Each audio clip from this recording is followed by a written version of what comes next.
Welcome to another Moz Play video.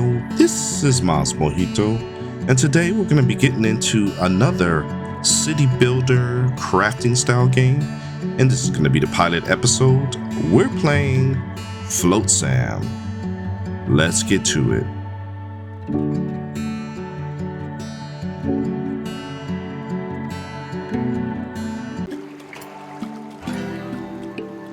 Alright guys, so we're getting started. Picking our first three survivors, very similar to oxygen not included when you pick the duplicates. So the concept is the world has flooded over. You and your three survivors are going to go around on this tugboat, and you're going to salvage the ruins of underwater cities to keep surviving.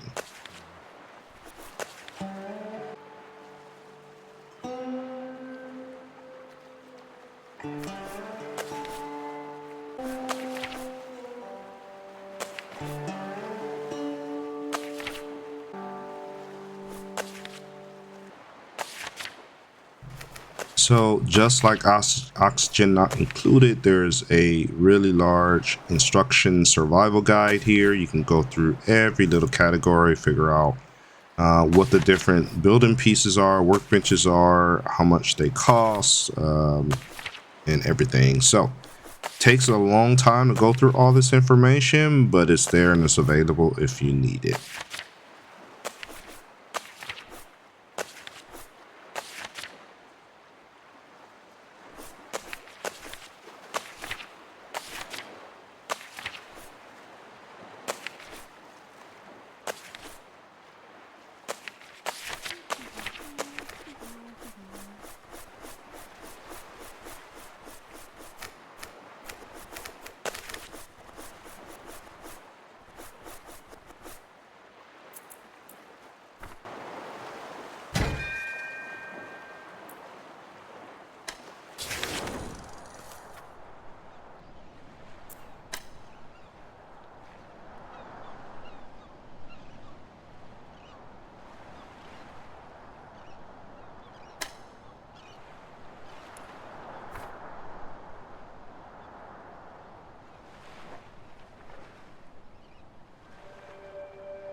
Alright, so as we navigate around, you have the big large map. You got all these little side tabs here.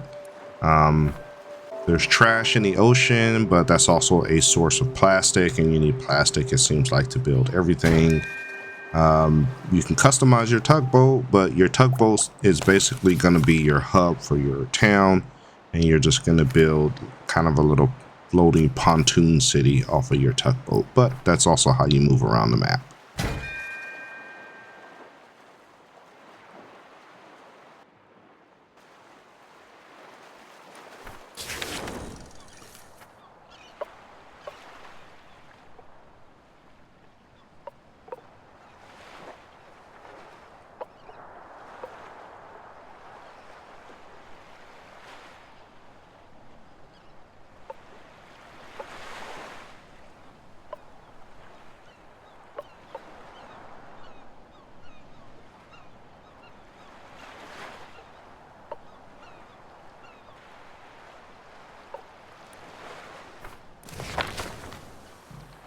All right, so this is going to be our first ruin that we're going to look at. We're going to scout the region. We're going to salvage some goods. We're going to pick how many of our three survivors we're going to send. We don't have a boat, so they're going to have to swim from the tugboat over there. So they're already over there starting to harvest. There's one of my survivors with the yellow coat on, and he just scouted the region.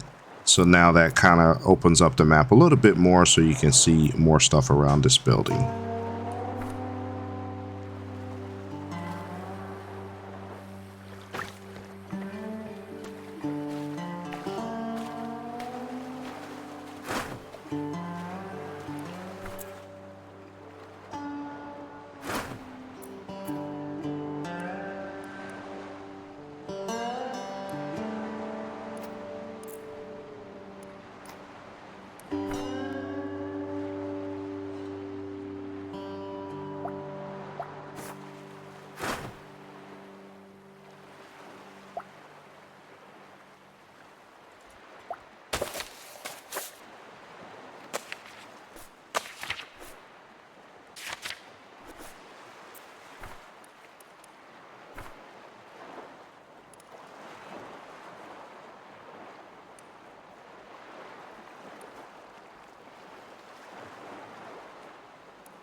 So the good thing about this is as you clear out a building, it grays it out on the little map, so that way you don't waste your time going back there to look at it again. This particular place has some trees on it, but because I don't have any axes or tools, I can't harvest the wood out of those trees. I'm gonna have to come back another time after I build a workbench to make those tools. For now, I'm just gonna stick to harvesting things that I can pick up by hand.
Occasionally you will run out of energy for your tugboat. You just have to stop and let it build back up, but you can improve that as you build up your tugboat in the town with some generators, give you more power so that you can travel farther in your boat. We got a couple more ruins here, so we're going to continue on with scavenging goods, build up our inventory enough so we can actually start building some workbenches.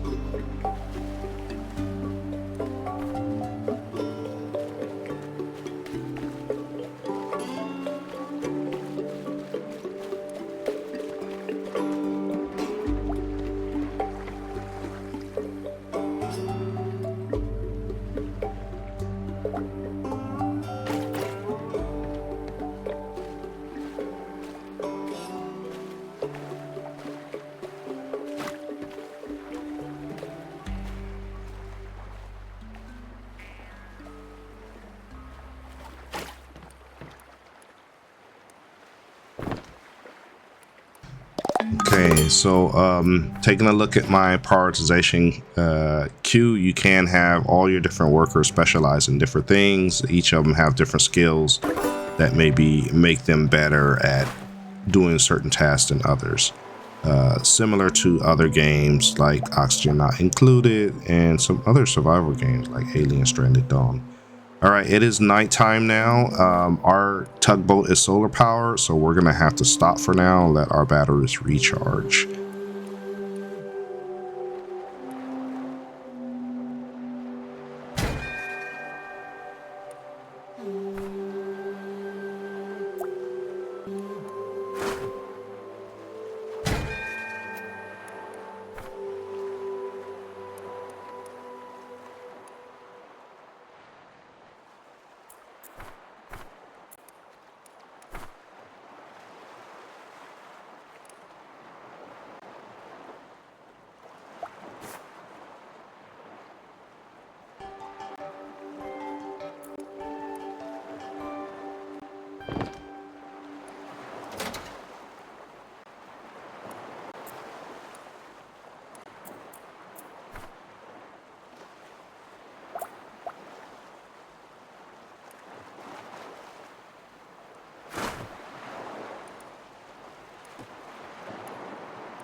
All right, so zooming in, we're speeding this up. Our guys are working on the apotheca there, the pharmacy. So probably going to be getting some decent resources from there. But we're just speeding this up a little bit so that they can get back to the tugboat and we can continue exploring around some of these other buildings. And we'll keep popping on the map to see which ones have been grayed out so that we know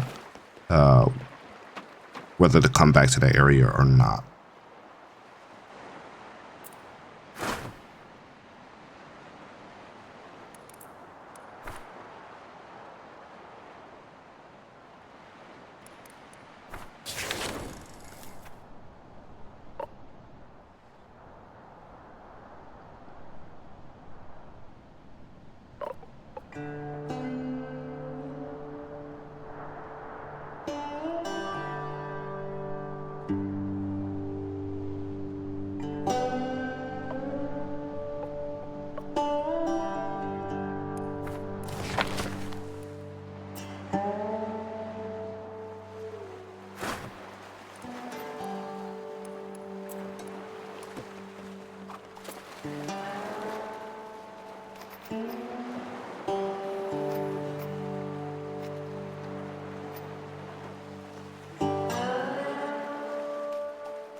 All right, so we're on day 2.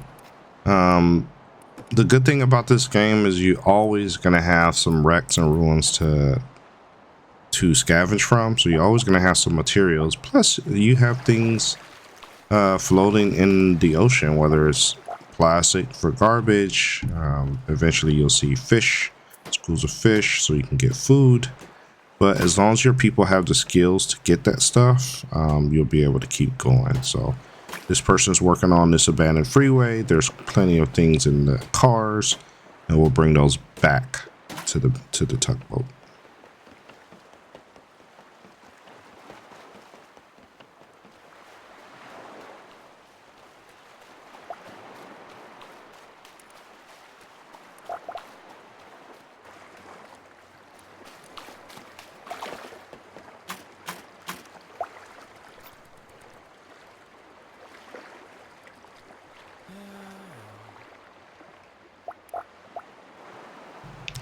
All right, so nighttime is coming again. We're gonna have to stop, let our ship recharge. You can see there's ruins there with smoke coming out the chimney. That means that there's a drifter there or survivor there that you can go and pick up and add to your crew. I'm struggling with the crew that I have right now as far as keeping them fed and rested. I don't have any beds or anything, but eventually, as I want to build up my crew and have more people out harvesting, I'm gonna have to look for any of these buildings that have the smoke coming out.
Okay, so this particular place has a lobster on the front, so it used to be a restaurant.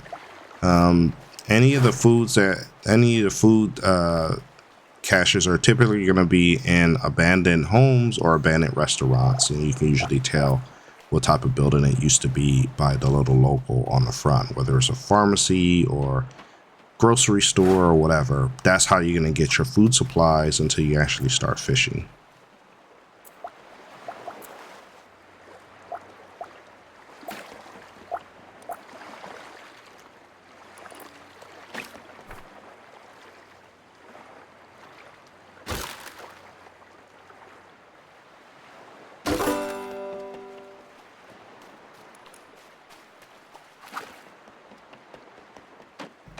Okay, so as we continue to explore, we're gonna go ahead and put a bookmark in the video, come back, continue to get some more drifters to help us out with scavenging, and just fill out the map. So as usual, I'd like to thank you for taking the time to watch my videos. Please remember to leave a like, comment, and subscribe because it really helps out the channel, and we will see you in the next video.